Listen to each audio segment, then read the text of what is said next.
This is PK Freeze Guide. This video will encompass everything you need to know about PK Freeze. We will go over offstage tactics, the right times to anti-air, different mix-ups, and some notes and ideas I have on PK Freeze. So let's get started. Now, before we get into all that, we have to talk about the basics of PK Freeze, so that way you get what I'm saying and what I'm going to talk about in this video. But to use PK Freeze, you just press B. Psych. Now, a lot of people in my PK Thunder video has been asking me like how to use PK Thunder. It's literally up B, and to use PK Freeze, you just don't move and press B. One thing you guys should definitely keep in mind is that you can use infinite amount of PK freezes in one jump. That really helps with offstage, because sometimes people will move back and try to avoid the first PK freeze, and then you just use another one and still catch them with it. Now, one other thing is that you can also drift while using PK freeze. So it's great for like drifting backwards while you're ledge trapping and use PK freeze on someone if you know they're going to jump or something like that. Another property is that if you hold B, you get different charges of PK freeze. The damage ranges from 12% to 27%. If you hold it to its maximum capacity, PK freeze's hitbox gets larger, which can cover a lot of space. Now, for some reason, I cannot calculate the end lag right for PK Freeze, so let me know in the comment section what you think it is, because I keep getting 27 frames, and maybe it is 27 frames, but the thing that confuses me is that when you hit somebody on shield with a maximum charge PK Freeze, it does a lot of shield damage, but at the same time, they have 5 frames to punish you, which makes it super safe. And then you can just throw out a down tilt after, but on the website it doesn't say that it has that much shield damage like that. Maybe it's talking about an uncharged one. Now, another basic of PK Freeze is that it travels slightly above Lucas and then comes straight down. While this is happening, you can move it any way you can. If you want to have the most amount of movement for using PK Freeze, you have to be facing the direction you use the move in. And for some reason, I feel like a lot of my opponents don't realize this, is that PK Freeze can go through platforms, and people just don't realize that it can, and they'll try to come up and punish me thinking I'm just making a misinput with PK Freeze and still get caught. Now, this move detonates on frame 40, so this is definitely not a move to be using very close to the opponent, because that right there will get you punished. Now, PK Freeze does deal ice damage to the opponent that kind of ignores normal knockback properties for its own properties, meaning it's definitely based on how much damage the opponent has, but if anything touches the opponent who just got frozen, it will stop in place.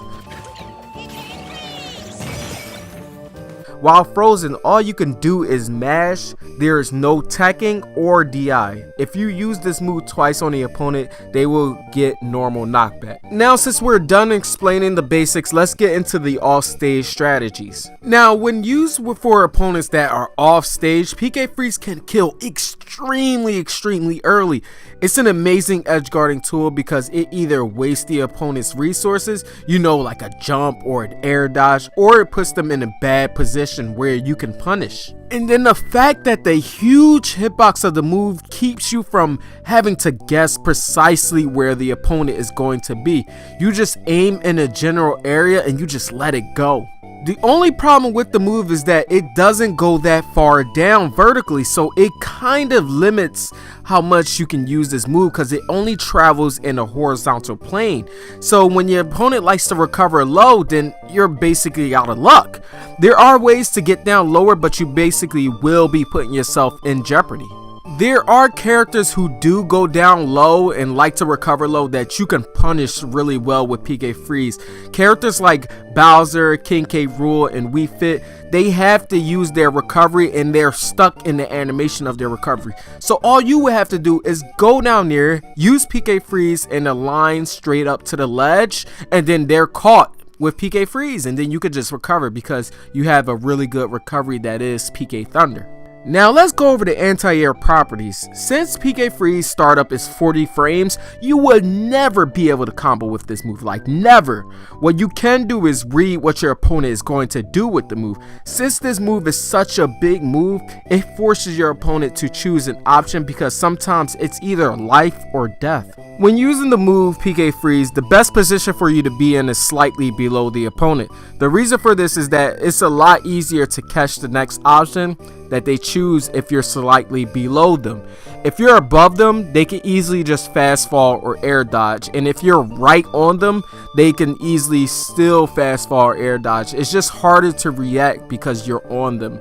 But if you're slightly below them, that's easy pickings. Now, one thing I've been noticing is that they can do a perfect air dodge to PK Freeze, which makes them entirely avoided by they air dodging through the whole entire animation.